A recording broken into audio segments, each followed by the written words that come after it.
refletir hoje sobre um tema, sobre um assunto que a cultura atual encara com muitas reservas. Mais do que encarar com reservas, a cultura atual, eu acho que não gosta mesmo desse tema. Submissão. Submissão é algo muito necessário para a ordem social, para a organização social.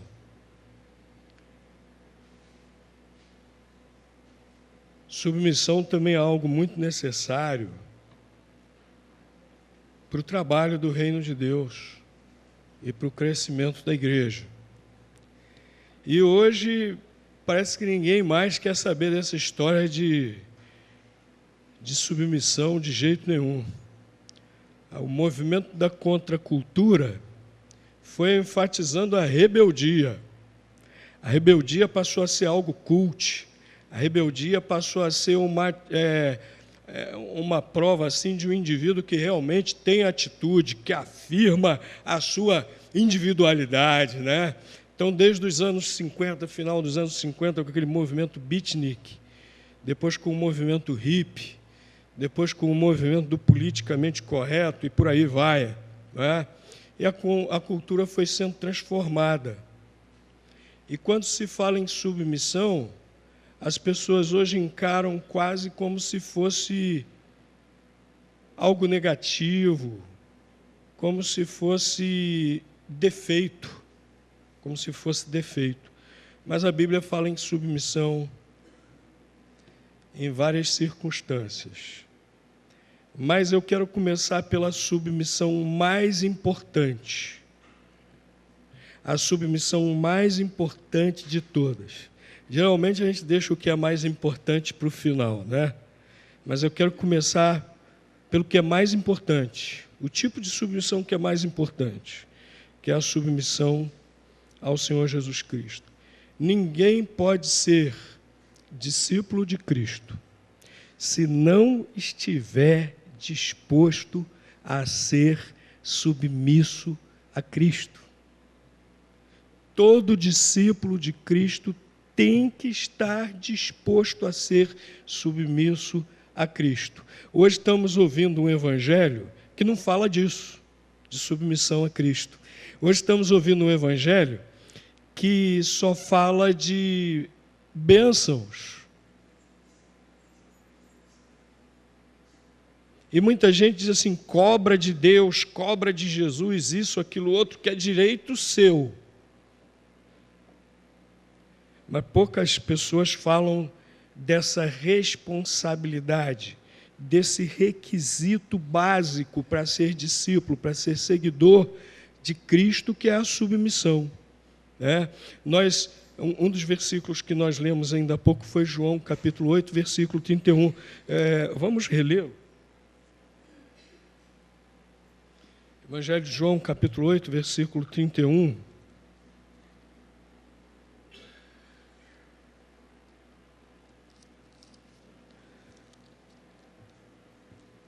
O Senhor Jesus deixou muito claro, aqueles judeus que se converteram a Ele, que creram em Jesus Cristo, creram que Ele era o Cristo, o Messias, o Salvador prometido por Deus. Olha o que Jesus declarou a esses que creram nele e que agora deveriam segui-lo, deveriam se tornar discípulos, seguidores dele. Jesus disse o seguinte para eles: se vós permanecerdes na minha palavra, verdadeiramente sois meus discípulos. Se vós permanecerdes na minha palavra, se vocês, em outras palavras, Jesus estava dizendo, se vocês perseverarem em seguir, se vocês perseverarem em obedecer aos meus ensinamentos, às minhas palavras, então sereis meus discípulos. A obediência aos ensinamentos de Jesus é uma condição sine qua non para segui-lo. Se a pessoa está disposta a seguir os ensinamentos de Jesus, a praticar os ensinamentos de Jesus, então é um discípulo de Jesus. E está mostrando, como nós vimos nas outras palavras de Jesus também, está mostrando que ama realmente a Jesus. Se alguém se diz seguidor de Jesus, mas não quer obedecê-lo, se seleciona, não, isso aqui eu obedeço a Jesus, isso aqui não me convém obedecer a Jesus, nem isso aqui me convém também. Não é discípulo de Jesus, não é seguidor de Jesus, não ama a Jesus. Quem realmente é discípulo de Jesus o obedece, submete-se a ele sem reservas, integralmente, totalmente, né? E eu gostaria que também examinássemos a respeito disso o que Jesus declara, Mateus capítulo 11. Mateus capítulo 11, versículo 29.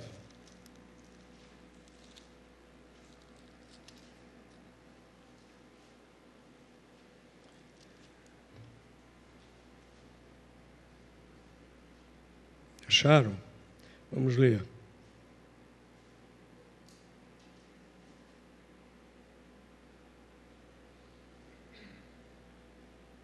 Tomai sobre vós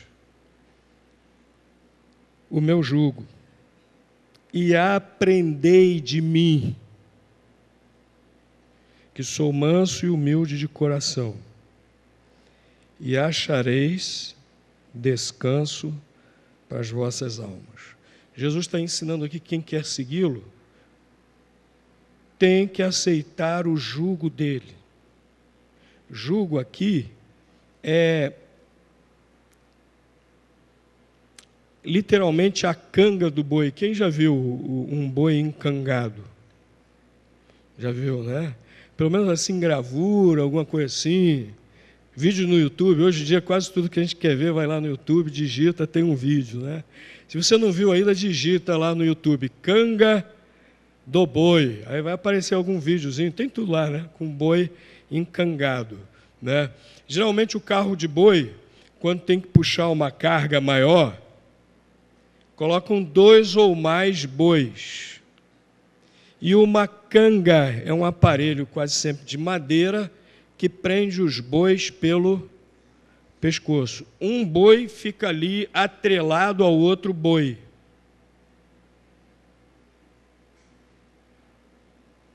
E a canga com aqueles bois ali, ela é controlada ali pelo, eu não sei, o condutor, né?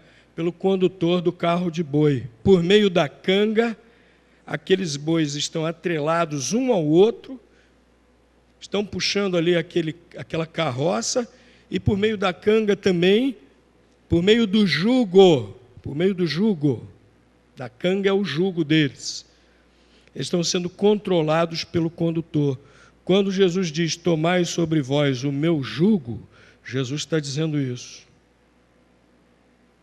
Tomem sobre vocês a minha canga. Vocês agora precisam estar dispostos a fazer o que eu mando. E ele diz, e aprendei de mim. Jesus é o nosso mestre, e nós temos que estar dispostos não somente a aprender com ele, com os seus ensinamentos que estão aqui, mas temos que estar também totalmente dispostos a obedecer em tudo esses ensinamentos, tomar sobre nós o jugo de Jesus, sermos totalmente submissos a ele. O discípulo de Jesus é esse. E olha, vale a pena.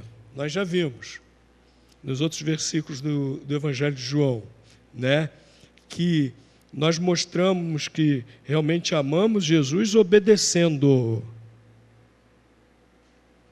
E aí ele diz que nos ama também. E esse versículo aqui que Jesus diz para nós tomarmos o seu jugo e aprendermos com ele, o que ele diz? E encontrareis o quê?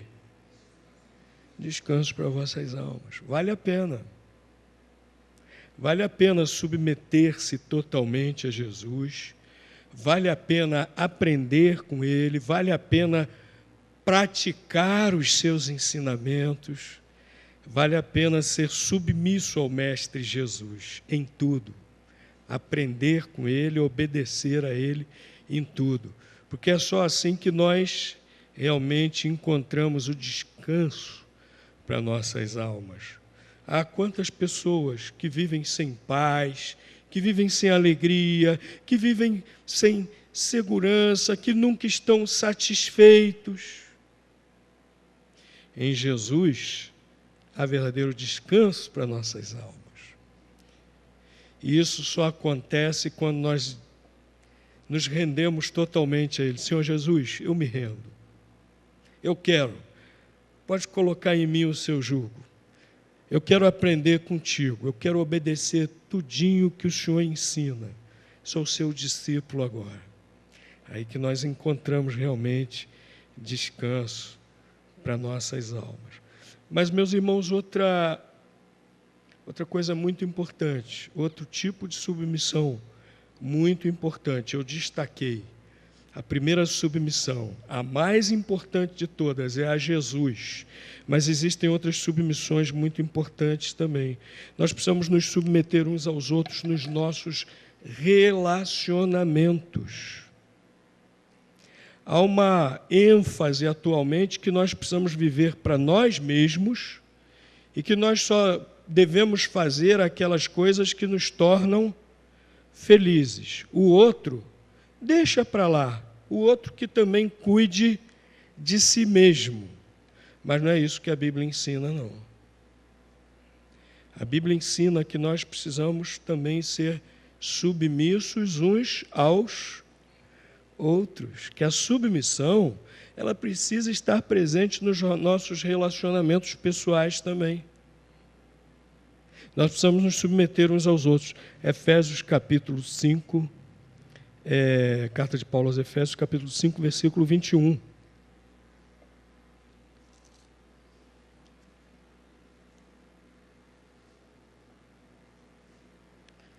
Sujeitando-vos uns aos outros. Olha aí. Todo mundo tem que se submeter um ao outro. Esse princípio da submissão vale para todos os nossos relacionamentos. E o apóstolo Paulo aqui, ele está falando aqui principalmente no contexto de igreja, né? A gente lendo aqui o texto, a gente vê que ele está falando aqui de um contexto de igreja. Na igreja também, isso vale. Nós precisamos nos submeter uns aos outros no temor de Cristo. No temor de Cristo. Porque temos a Cristo, porque somos discípulos de Cristo, nós nos submetemos uns aos outros. Então, o que quer dizer isso? Todo mundo vai mandar em mim? Não, não é bem assim. Esse submeter-se uns aos outros, nós encontramos a explicação lá num texto muito parecido, também do apóstolo Paulo, Filipenses, capítulo 2, versículos 3 e 4, diz assim, esses dois versículos dizem o seguinte: nada façais por contenda ou por vanglória, mas por humildade. Cada um considere os outros o quê? Superiores a si mesmo. Não atente cada um para o que é propriamente seu, mas cada qual também para o que é dos outros. Apóstolo Paulo está aplicando aqui à realidade da igreja o que Jesus ensinou lá no Evangelho de João, capítulo 13. Jesus falou para os seus discípulos: um novo mandamento vos dou, que vos ameis uns aos outros, assim como eu vos amei. Mas, mandamento novo por quê? Lá a lei, lá no Velho Testamento já não dizia: ama o teu próximo como a ti mesmo? Como é que Jesus diz que está dando um mandamento novo? Jesus disse: assim como eu vos amei. Jesus amou o próximo mais do que a ele próprio. Jesus nos amou mais do que a ele próprio. Tanto que ele foi capaz de ir lá à cruz e se entregar, e morrer, e sofrer por nós. Então ele não nos amou como a ele mesmo, ele nos amou mais do que a ele mesmo. Por isso que ele disse: um novo mandamento vos dou. E olha, ele então, nesse sentido, ele nos considerou superiores a ele próprio. Aqui nesse texto de Filipenses, capítulo 2, se nós continuarmos lendo, diz que ele se humilhou, se esvaziou, tomou forma de homem e se fez o quê? Servo. Se fez servo. Por nos amar mais do que a ele próprio. Então, é disso que o apóstolo Paulo está falando, que diz aqui: não atente cada um para o que é propriamente seu, mas cada qual também para o que é dos outros. O considerar os outros superior a si mesmo, o sujeitar uns aos outros no temor de Cristo, é nesse caminho. Eu não me considero digno de ser servido. Eu considero o outro superior a mim. Eu é que tenho que servi-lo. Eu não considero ninguém, ou melhor, eu não me considero mais digno do que ninguém. Geralmente ocorre o inverso, né? Normalmente nós somos meio egocêntricos. Eu gosto de dizer que às vezes, muitos de nós, né, acordamos de manhã, olhamos no espelho e quase falamos assim: você é o cara, né? Olhamos nossa imagem no espelho: você é o cara. Nós temos essa tendência, mas a palavra de Deus está mostrando que nós temos que dar mais importância ao nosso irmão em Cristo. Nós temos que dar mais importância para ele. Nós temos que valorizar mais o nosso irmão, o nosso semelhante. Nós temos que colocá-lo em primeiro lugar. E esse princípio o apóstolo Paulo também estabelece para os outros relacionamentos. Ele coloca aqui na igreja, ele coloca de maneira geral para todos os relacionamentos, e ele especifica também para o relacionamento no lar. Se nós formos aqui para o versículo 22, tem aqui o versículo favorito de muitos homens, né? Versículo 22, não é para ser o versículo favorito dos homens, não. O versículo favorito dos homens deve ser o 25, não o 22. Né? Versículo 25 que tem que ser o versículo favorito dos homens. Mas o versículo 22 diz: vós mulheres, submetei-vos a vossos maridos. E o versículo 25, como mencionei, diz: vós maridos, façam o quê? Amai vossas mulheres, como também Cristo amou a igreja e se entregou por ela. A submissão também precisa estar presente no lar, no relacionamento conjugal. Por que aí há dois pesos, duas medidas? Negativo, todos os dois vão ter que renunciar. A mulher para se submeter e o homem para se sacrificar pela esposa, para colocar a esposa em primeiro lugar, para colocar a esposa acima dele e se sacrificar por ela. Isso também é um tipo de submissão. Paulo não colocou aqui explicitamente, mas é um tipo de submissão também.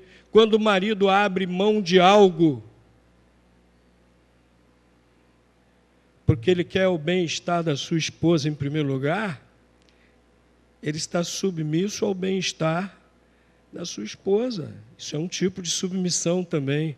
Olha, Paulo aqui, inspirado pelo Espírito Santo de Deus, ele foi muito sábio. Ele já deve ter despertado furor entre os homens com essa ordem de os maridos amarem as suas esposas.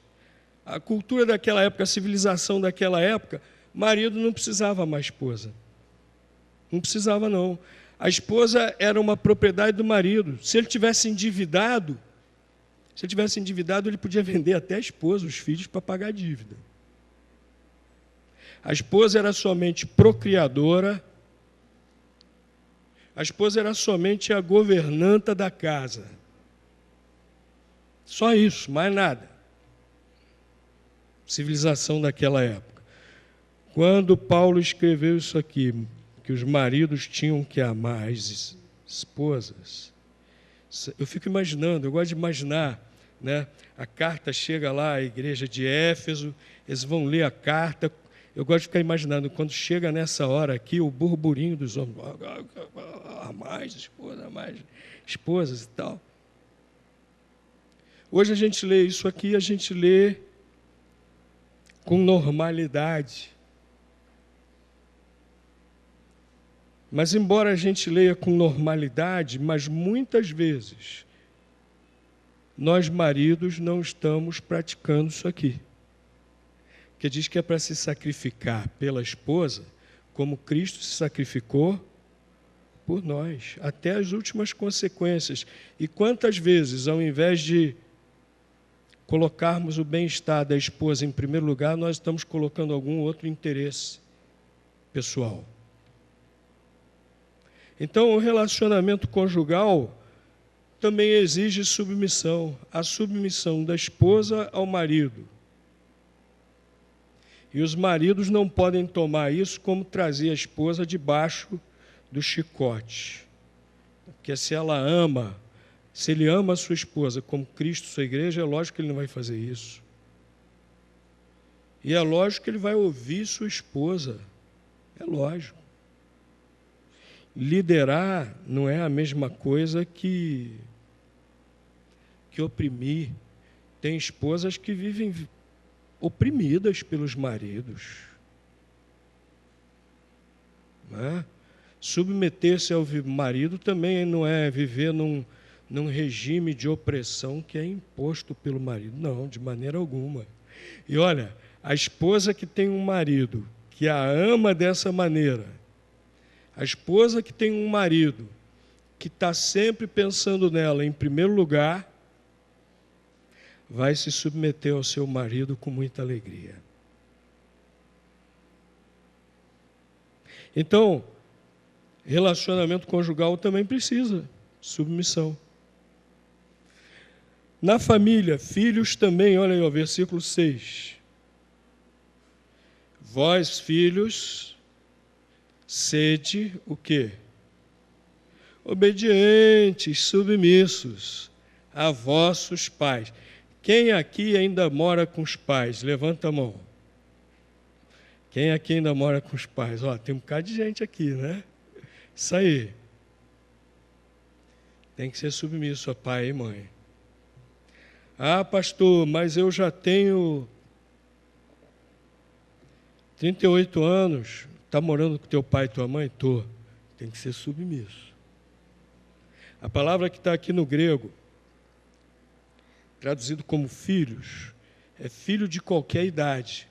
No grego tem uma outra palavra para filho, que designa filho ainda criança, né? Essa outra palavra que está aqui, traduzida como filhos, é uma palavra genérica, filho de qualquer idade. Então, os filhos precisam obedecer pai e mãe. Está lá morando junto, mesmo teto, tem que obedecer pai e mãe, né? Um dia desse eu vi uma cena, rapaz, é que a gente não deve intervir, né? Não podemos, cada um tem sua vida, cada família é uma família, mas olha, eu quase que... Um molecão de 6 anos batendo na cara do pai. E o pai, para com isso, meu filho, tá. E a gente vê os filhos crescendo e submetendo os pais, não só desrespeitando, mas também submetendo os pais. Hoje é tudo ao contrário. Hoje os pais é que têm que se submeter aos filhos. Não, está errado. Olha, filhos, submetam-se sempre a seus pais. É a ordem de Deus, está na palavra de Deus. Se você ler o versículo seguinte, apóstolo Paulo está citando um dos mandamentos. Honra a teu pai e a tua mãe, que é o primeiro mandamento com promessa. Qual é a promessa que está lá? Para que se prolonguem os teus dias sobre a face da terra. Filho que é rebelde, filho que não se submete a pai e mãe, vai se dar mal. Vai se dar mal, não tem para onde. Agora, o filho que realmente obedece, se submete, atende, aprende com o pai e com a mãe, esse irá bem na vida, promessa de Deus. Então, filhos que aqui estão, vamos ser sempre submissos a papai e mamãe. Se o papai disser sim, é sim. Se o papai disser não, é não. Se a mamãe disser sim, é sim. Se a mamãe disser não, é não. Tem alguns filhos até que ficam querendo jogar com os dois, né? Mãe, ó, o pai falou isso, aquilo, outro. Eles, às vezes, têm uma argúcia assim, né? Ficam querendo manipular, jogar um contra outro para ver se podem colher alguma coisa em benefício próprio. Papai e mamãe não caiam nesse jogo dos filhos, não. E filhos, nunca façam esse tipo de coisa, não. Sim é sim, não é não. Sejam submissos aos seus pais. E olha, nas relações trabalhistas também. Eu conversei com alguns patrões, com alguns empresários, e eles comentaram comigo, né? Eu ouvi todos esses que eu conversei, eles reclamando como hoje é difícil dirigir uma empresa, né? Um dos problemas é esse, de que os funcionários não querem mais obedecer àqueles que estão na hierarquia da empresa, aqueles que lhes são superiores. Como é que a empresa vai funcionar? Como é que a empresa vai produzir? Isso está na base. E a palavra de Deus também manda aqui, olha, capítulo 6, versículo 5. Vós, servos, obedecei a vossos senhores, segundo a carne, com temor e tremor, na sinceridade de vosso coração, como a Cristo. As relações trabalhistas naquela época quais eram? De servo e senhor. Olha o que o apóstolo Paulo está mandando. Servos, organizem motins. Escravidão está errado. Se bem que o regime de servidão entre os romanos, no Império Romano, era bem diferente do regime da escravidão que teve no Brasil. Aí, quando fala em servos, vem logo à nossa mente aquele negócio da pessoa sendo maltratada. Aquilo não era bem assim, né? O servo no Império Romano,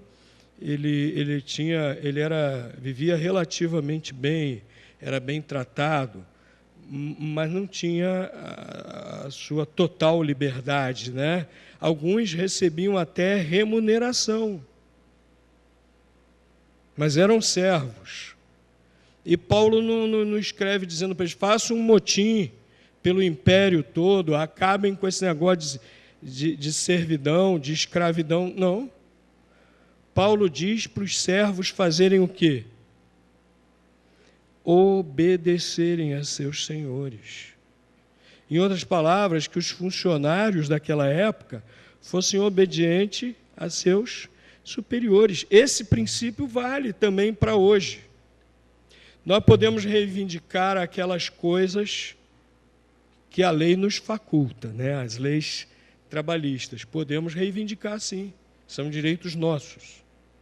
Mas isso não quer dizer que nós vamos trabalhar de qualquer maneira, que nós vamos desobedecer os nossos superiores no trabalho. Não, não, não. Os direitos também incluem o quê? Responsabilidades. A submissão também está aí nas relações trabalhistas também, né?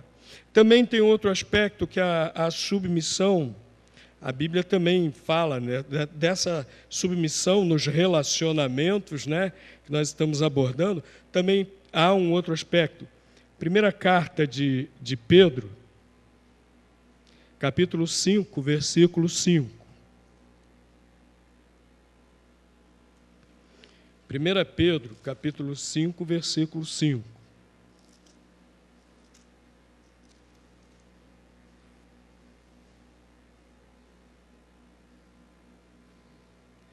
Semelhantemente, vós, os mais moços, sede sujeitos aos mais velhos,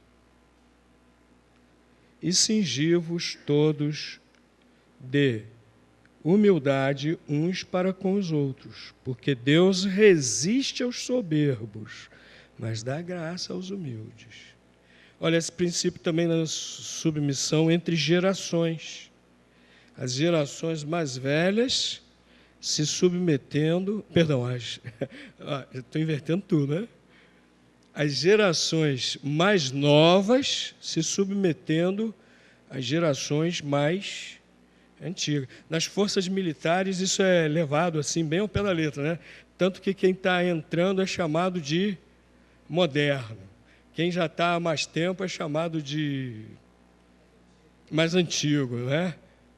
E, geralmente, o mais antigo ocupa uma posição mais elevada na hierarquia. E os mais novos, chamados de modernos, têm que obedecer aos mais antigos, que estão há mais tempo e já ocupam uma posição superior na hierarquia militar, né? Mas a palavra de Deus está aqui dizendo que os mais jovens devem se submeter aos mais velhos.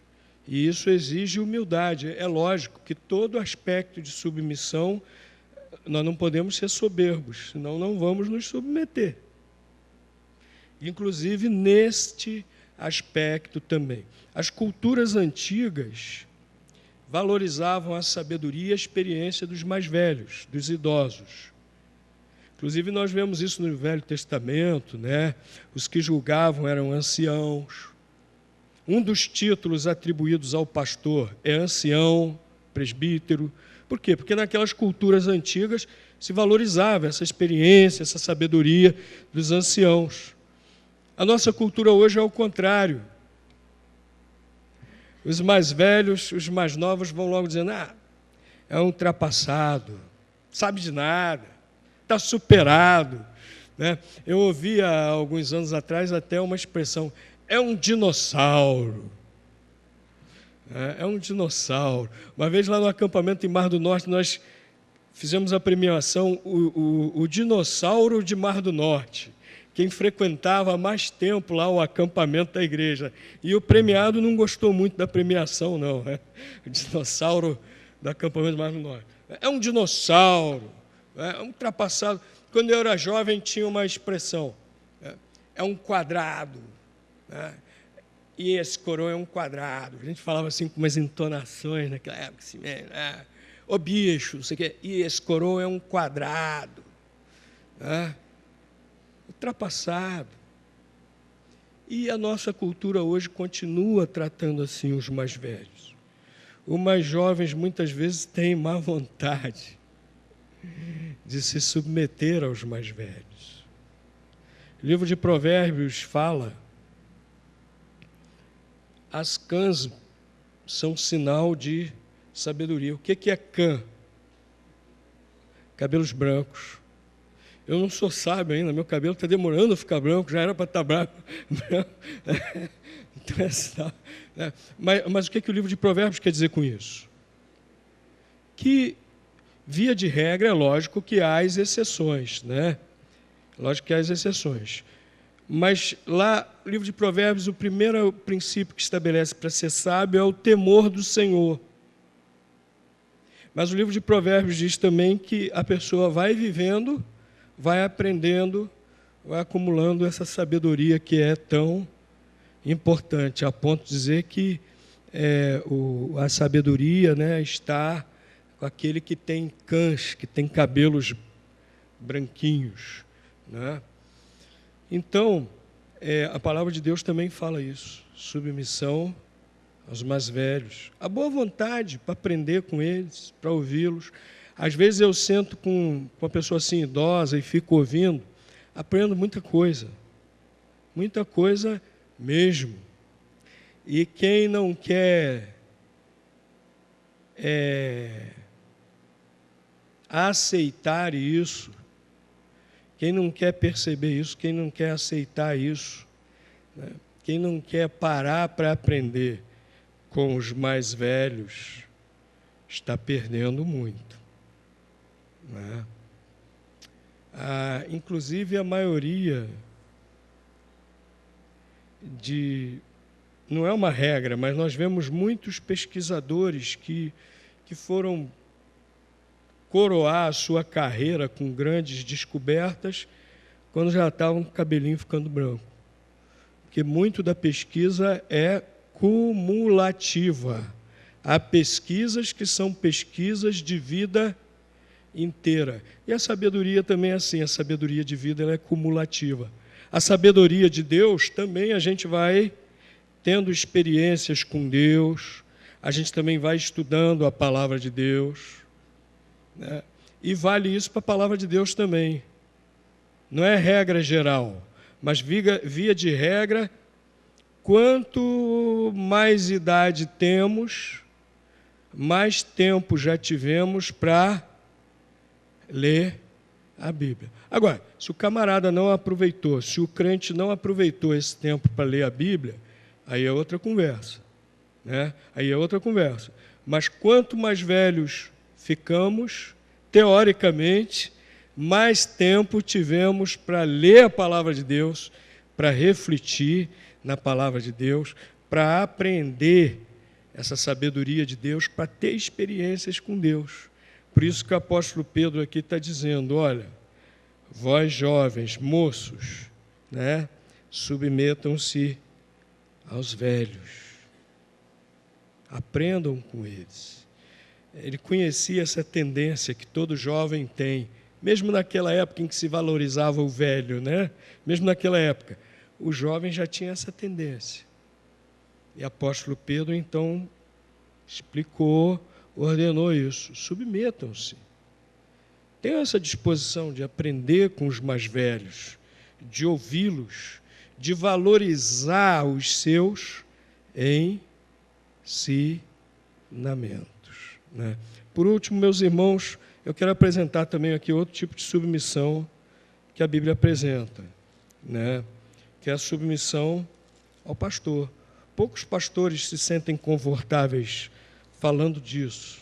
Eu também não me sinto confortável, porque alguns podem interpretar que nós estamos falando em causa própria, mas não é, porque se está na Bíblia, não estamos falando em causa própria, não, né? O boletim hoje de manhã falou, eu coloquei aqui alguma coisa, que algumas vezes alguns entendem mal esse nosso sistema batista e querem confundir, às vezes, democracia com anarquia. E falando disso, colocamos algumas coisas aqui, alguns textos a respeito do pastor. Mas eu não quero ler todos esses textos, não, só quero ler um, para a gente concluir. Apocalipse não, desculpe, pertinho de Apocalipse, mas não é Apocalipse. Hebreus. Volta aí, não é Apocalipse não, eu não sei porque que eu falei. Aí vai voltando, epístolas de João, epístolas de Pedro, né? Aí Tiago, aí sim, Hebreus. Hebreus, capítulo 13, versículo 7. Olha aqui, ó. Lembrai-vos dos vossos guias, os quais vos falaram a palavra de Deus, atentando para o êxito da sua carreira, imitai-lhes a fé. Lembrai-vos dos vossos guias. Quem são os guias? Os pastores, né? Inclusive esse texto enfatiza bem, os quais vos falaram a palavra de Deus. Imitai-lhes a fé. Não está dizendo aqui para imitar os erros, não. Obviamente, pastores também são humanos. Se você procurar, obviamente vai encontrar coisas que não são boas nos pastores. E tem gente que se debruça assim com um microscópio em cima do pastor, né? Nós temos que botar o microscópio em cima de nós. Mas aqui está dizendo, imitai-lhes a fé. Meus irmãos, não é querendo se vitimizar, não. Eu detesto esse negócio de se vitimizar. Tudo hoje o pessoal fica de mimimi, qualquer coisinha, né? Faz uma choradeira. Mas eu não quero me vitimizar, não, mas para Não é só para aceitar o pastorado, não, é para permanecer no pastorado. A gente tem que perseverar na fé também. Você também, ainda bem que eu não sou pastor, mas você também. Se você quer continuar como discípulo de Cristo, você tem que perseverar na fé até o fim. Né? A vida cristã, o discipulado, não é para a gente ficar toda hora, Senhor, eu acho que eu vou deixar. Não. O que Jesus falou aos crentes que estavam sofrendo perseguição? O que Jesus falou aos crentes que estavam sofrendo perseguição? Está lá no livro do Apocalipse.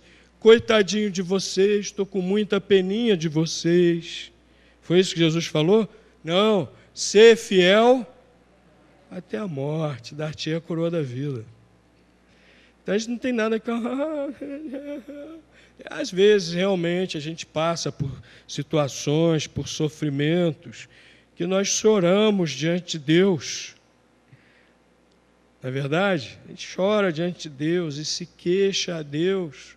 Mas Deus nos fortalece, Deus nos levanta, Deus nos dá força, Deus nos fortalece para seguirmos em frente. Mas esse negócio de toda hora a gente ficar por qualquer coisinha, né? Como é difícil ser pastor, como é difícil ser fuzileiro naval, né? Cadê o Fábio? Fábio hoje não deu para vir.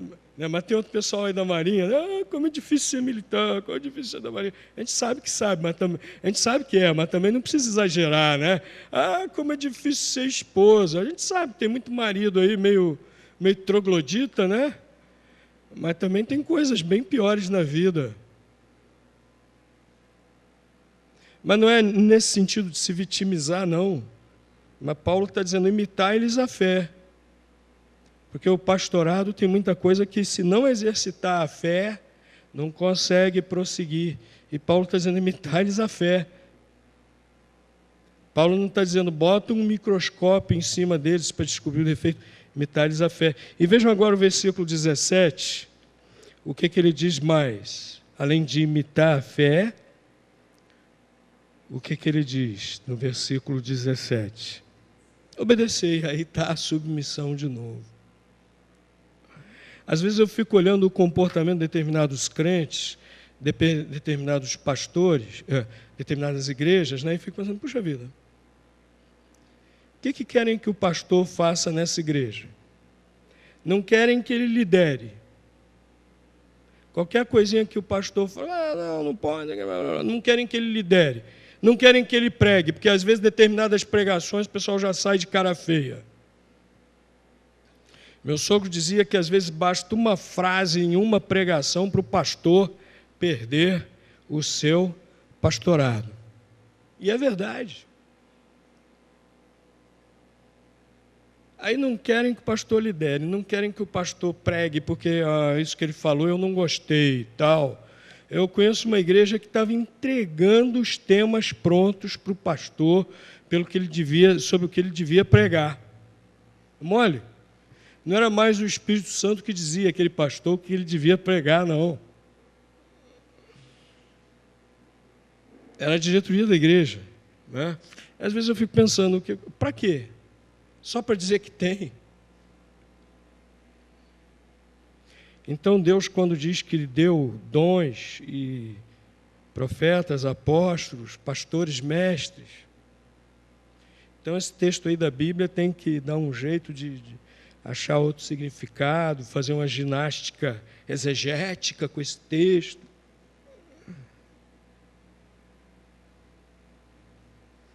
Apóstolo Paulo não, o autor da Epístola aos Hebreus também está falando dessa submissão. Agora não é aquela submissão também do pastor chegar para o ovelha e dizer assim, não faz vestibular para matemática não, faz vestibular para pedagogia. Não. É no que diz respeito à palavra de Deus. Né? João se queixa, em uma das suas epístolas, o apóstolo João se queixa de um crente que resistiu às suas palavras. O apóstolo Paulo também se queixou de Alexandre Latueiro, que lhe fez muito mal, por quê? Qual foi o grande mal que Alexandre Latueiro fez ao apóstolo Paulo? Resistiu as suas palavras, os seus ensinamentos. O obedecer aqui é no sentido de ouvir a palavra. O pastor está ensinando dentro da palavra, vou aceitar o que está sendo ensinado, vou tomar para mim, vou praticar. Por quê? A palavra de Deus aqui continua. Porque velam por vossas almas, como quem há de prestar contas delas, para o que o façam com alegria, não gemendo, porque isso não vos seria útil. Quando a igreja não considera o trabalho pastoral, né, a função pastoral, não quer receber o ensinamento do pastor, isso não é bom para a igreja. A igreja não vai ser edificada. Aqui diz, isso não vos seria útil. Quando eu iniciei o ministério, lá em Taubaté, há poucos anos atrás, a pessoa de vez em quando fica me zoando, quando eu falo alguma coisa assim, fica, poucos anos atrás, né? Estão me chamando de velho. Tudo bem, eu aceito. Mês de julho, vocês estão convidados aí para a comemoração dos 60 anos. Se bem que 60 anos não é velho ainda não, né? Mas eu estava iniciando o ministério, recebi a visita de uma jovem de outra igreja, eu e Erzi. Uma igreja de uma cidade vizinha. Ela, pastor, ajuda a gente, faz alguma coisa. Eu falei, o que houve? Olha, a nossa igreja está sem pastor há 5 anos. Nossa igreja está se acabando, pastor Dalton. E os líderes não querem fazer o processo de sucessão pastoral. E ela explicou o que estava acontecendo na igreja, porque aquela igreja não valorizava o ministério pastoral. Ela foi falar a respeito disso com um dos líderes da igreja, e ele falou simplesmente o seguinte, está bom assim. E não estava. Ela falou, olha, pastor, a igreja está se extinguindo. Deus deu como dom. Deus deu como dom. E eu disse para ela, olha, infelizmente, a não ser que a igreja lá me convide, que as igrejas batistas são autônomas, né? Falei, olha, você procura ajudar, ora pela liderança da sua igreja, ora pela liderança da sua igreja, conversa com eles, foge de atritos, fala sempre com amor, mas a não ser que a sua igreja, em assembleia, decida chamar a mim ou a qualquer outro pastor para ajudar, eu não posso cair lá de paraquedas, porque a igreja é autônoma, nós temos que respeitar isso aí. Mas, meus irmãos, que coisa horrível, uma igreja que estava se acabando, porque não queria um pastor.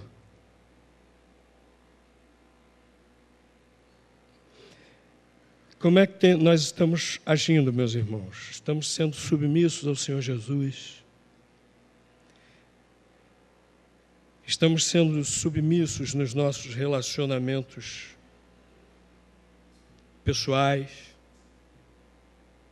E olha, meus irmãos, quando nós somos submissos ao Senhor Jesus, todas as outras submissões, vamos dizer assim, fluem de maneira natural, não é?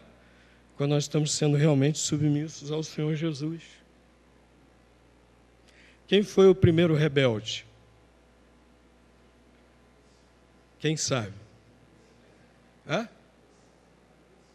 Lúcifer, Satanás, se rebelou contra... E a essência do pecado é justamente essa, é a rebelião.